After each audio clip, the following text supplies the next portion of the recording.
someone who died before they were baptized. Which is what the Mormons have been doing. Exactly. Right. This comes from 1 Corinthians 15. Yeah. And that practice fell out of use. So it's kind of a relic in there. But the thing is that's what mystery religions did. We have inscriptions from hundreds of years earlier for the Bacchic mysteries talking about people being baptized to save people who died before they got initiated into the mysteries. So this is a practice that was a feature, and you can't explain this under Judaism because they didn't have that concept of salvation, right? So it's very clear that this is a mechanism or an apparatus that was borrowed and grafted in, and then all the differences are the Jewish part, right? And so if you look at like the Egyptian version, like there's in Alexandria, actually start refuting Aristotle by proving. I mean, first of all, they identified all the nerves, like distinguished between motor nerves and sensory nerves, which that's quite a feat, and then mapped them all the way into the brain, showing like, and even like the vocal cords, the nerves. So like everything's going to the brain or coming from the brain. It's probably in the brain. And then they started doing vivisection experiments where they would take live animals and remove parts of the brain and see, oh, that's where vision is, because when you remove that, they can't see anymore. So they were doing these kinds of experiments and doing what's called localization of brain function. So this kind of stuff, like they were already doing this after Aristotle. Wow. And so we already knew that kind of thing. And then of course, once the Roman Empire fell apart, no science. And then once science picked up again, the science of the brain was not well advanced. Like it was not a field that was picked up very rapidly. And we didn't really have any good stuff until Freud, and most of his stuff was crap.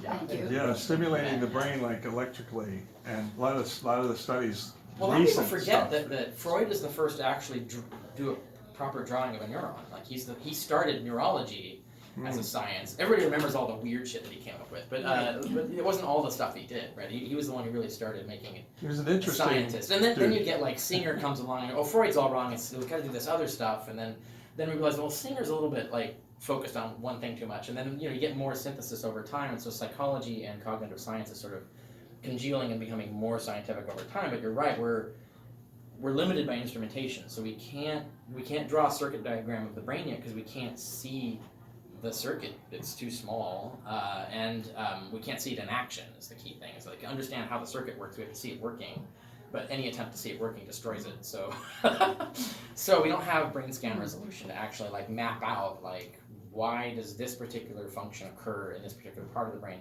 We can locate it, we can say it's happening there, but we can't figure it out. And an example of the complexity of this is it's not enough to know the synaptic patterns.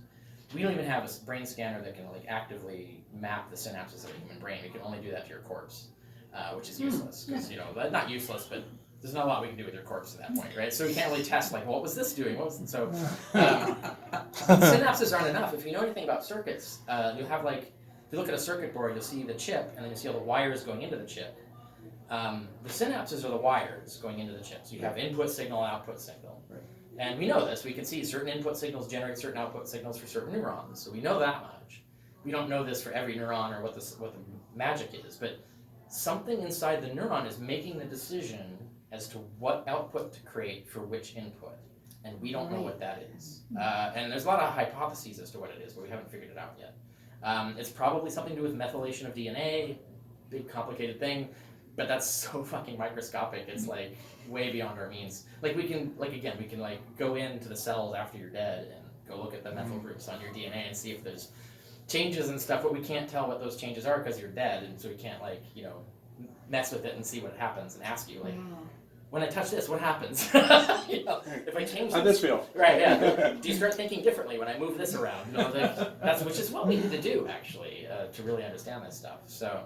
It's an exponential though science. I mean, we're really it's rapid growth, and boy, we're going to learn so much in the next 100 years. Oh, the next 100 years, you bet. Yeah, I mean, it's and I think we'll have this sewn up in 100 years. Do you feel that like religion has stymied science? Like I've read where the Catholic Church really against autopsies. Centuries ago.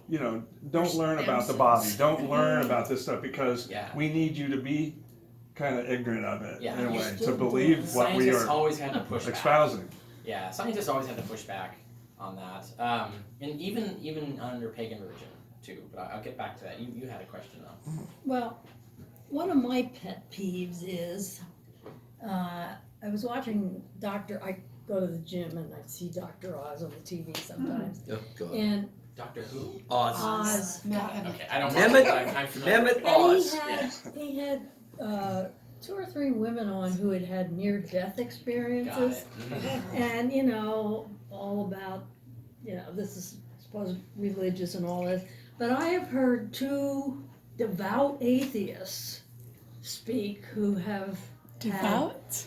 devout Interesting. atheists Interesting Hardcore word. atheist. who have had near-death experiences. A.J. Ayer, the atheist philosopher, famously did as well. But yeah, go on. Oh, I don't know that person, but Ayer. the woman who was, Liz Burson. who? Liz Burson used to talk about that. Oh, no, that's No. Laura Lebo.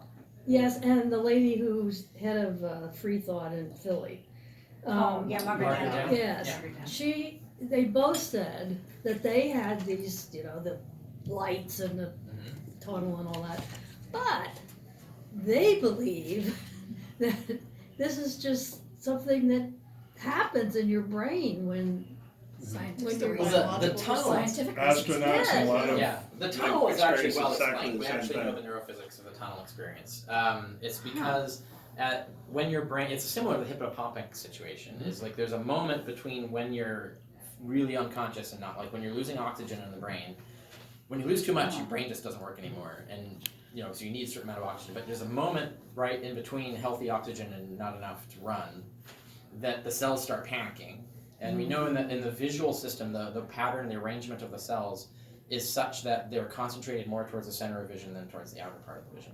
And if we've done simulations, if you stimulate them at random, say like, if they just start firing at random, it generates a tunnel phenomenon. We can actually show this on a computer, and it matches what people say that they see. And there's 2 parts to this. One is that explains that part of it, but also your brain is always making shit up. Like, all your experience right now is basically a fabrication all the time. But fortunately, it's usually nailing it fairly well. Like it's fabricating correctly. It's like a flight simulator trying to guess what's outside there. And it usually guesses correctly. That's how we don't bump into things. But but when you have this particular randomized phenomenon of the tunnel, your brain doesn't know what to do with that, and so it says like it starts flipping through its Rolodex of what could this be, and then it might make a decision and then tell you that's what it is, and so it will construct the experience in the way that makes sense to you, which could be based on some sort of like childhood thing or a cultural thing or whatever, and so that is also a factor in what happens with these near-death experiences, which is why it's fascinating to study them in other cultures. There's a lot of studies, it's hard to find, but they were done on India, people who had near-death experiences, and they're fascinating compared to the American ones. In the American one, it's all like 1950s, like you go through the tunnel and you meet your family and all this, it's all sweet, a little dog and everything. But in India, they go through the tunnel and they end up in this really complicated bureaucracy where apparently someone has lost their paperwork and they weren't supposed to be dead. And so they have to navigate this weird spiritual bureaucracy to get out and back alive. And so this is what they report. And you're like, that's weird, but it shows you like the cultural experience like defines what your brain is going to construct as happening to you. And so that's a factor that we take into account. But Dr. Oz didn't have any I neuroscientists to talk about there's so many this experts that phenomenon. could talk about this. Yeah, There's a his really wife. good book called Myth of the Afterlife. I think that's the title. It's a really thick